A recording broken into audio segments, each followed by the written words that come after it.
Well, Mulloon Institute, we were introduced to them through NQ Dry Tropics. Some staff came up and helped us design some contour banks, which we went ahead and did. They're quite substantial. We did 1 kilometre on breakaways that are on one creek system that goes through the place. And they've worked in our re-entry points, which Mulloon Institute were big on finding very good spots to bring water back in, have worked. So yeah, it's worked as good as we hoped and probably even better than we thought it might go, so yeah.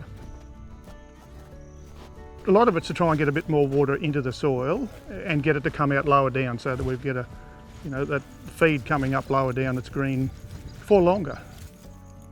Just the fact that we've got this much green in our grass at this time of the year is unusual for us.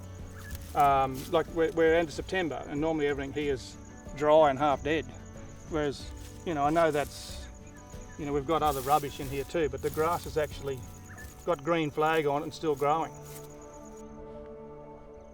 And in terms of livestock and doing what we're doing by having smaller paddocks and shifting around, we can keep them off the gullies. And if this puts more moisture there, we'll have a better response with our grasses around these areas. We've been doing this for 2 years. We have tripled our carrying capacity. The benefit that I feel we'll get out of doing the whole regenerative approach is building the soil up is our main one. It's what started us doing it, to make our soil better. All the other benefits just come from doing that. It's a pretty good deal.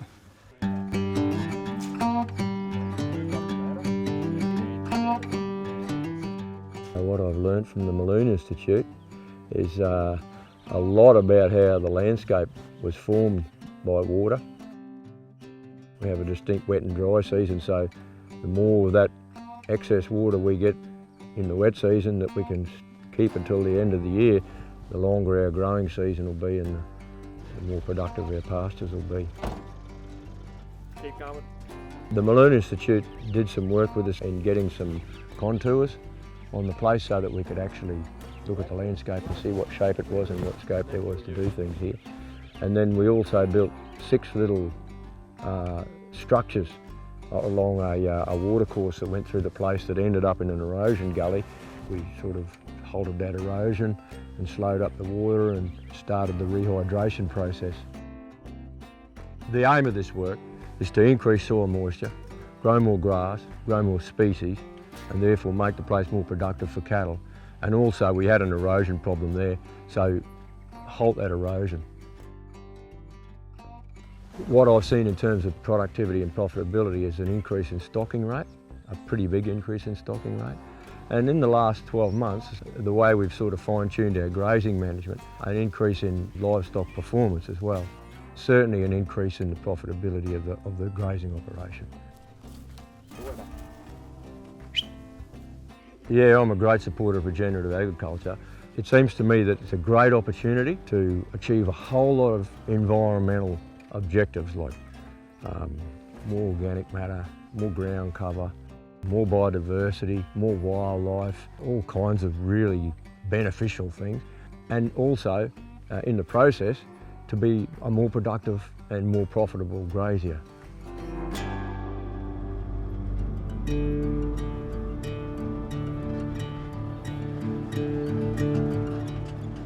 It's fairly flat country, and there was opportunity to bank some of it up. We've been wanting to get moisture into the ground for some time to extend the growing season or the amount of volume and quality of feed that we've got. We thought the Mulloon Institute would be the best way to go. They've come up with a design and we've been able to build that design, and we've been very happy with the outcome of it. And you can just see that along the creek bank there's a lot of green already. We're sort of seeing the stools of grass get closer together. We're seeing it get denser, and we're starting to see some variety change in the landscape.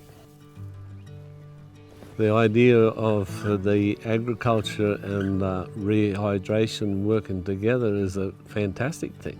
It's something we haven't had, and it's where we need to be. it'll reduce the input costs. If we can do that, it's going to be more profitable without a doubt.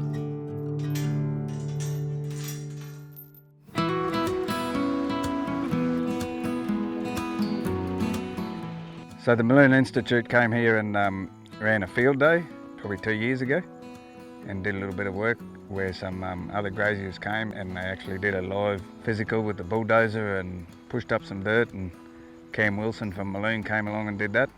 That was one project, and then after that we've done some other gully rehabilitation and some dams around the property. A bit of moisture still in it, it's going to pack down well.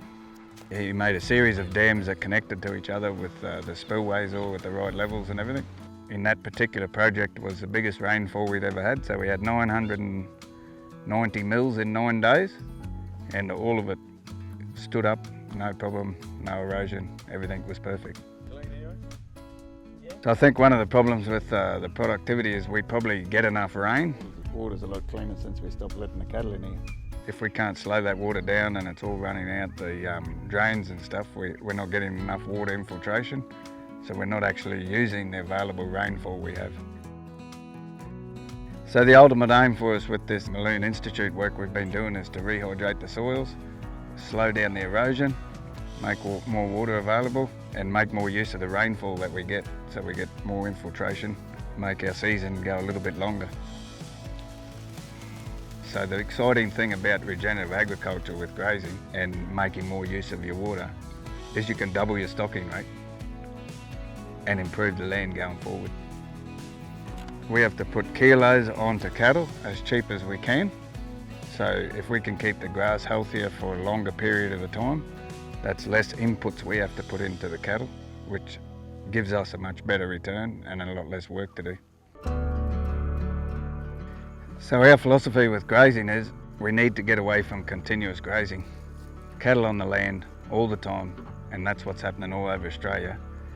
And in that model, we just get continued degrading of the land, and we keep putting chemical, fertiliser, diesel inputs in to maintain the same level. So for the last 30 years, our cattle herd is less than it was in the 70s, and our sheep herd is a third of what it was in the 70s. So in actual fact, with all the polypipe, technology, diesel, machines and feedlots, we've gone backwards. So we can't keep continuous grazing. It's not working. At the moment, all agriculture in Australia, the land is declining. So it doesn't matter what system you look at, the only way that people can keep it up at the moment is to put more inputs in, which is more dollars spent. So regenerative agriculture is working more with the nature, making more use of the rainfall, and we can actually improve the land rather than continual degrading it.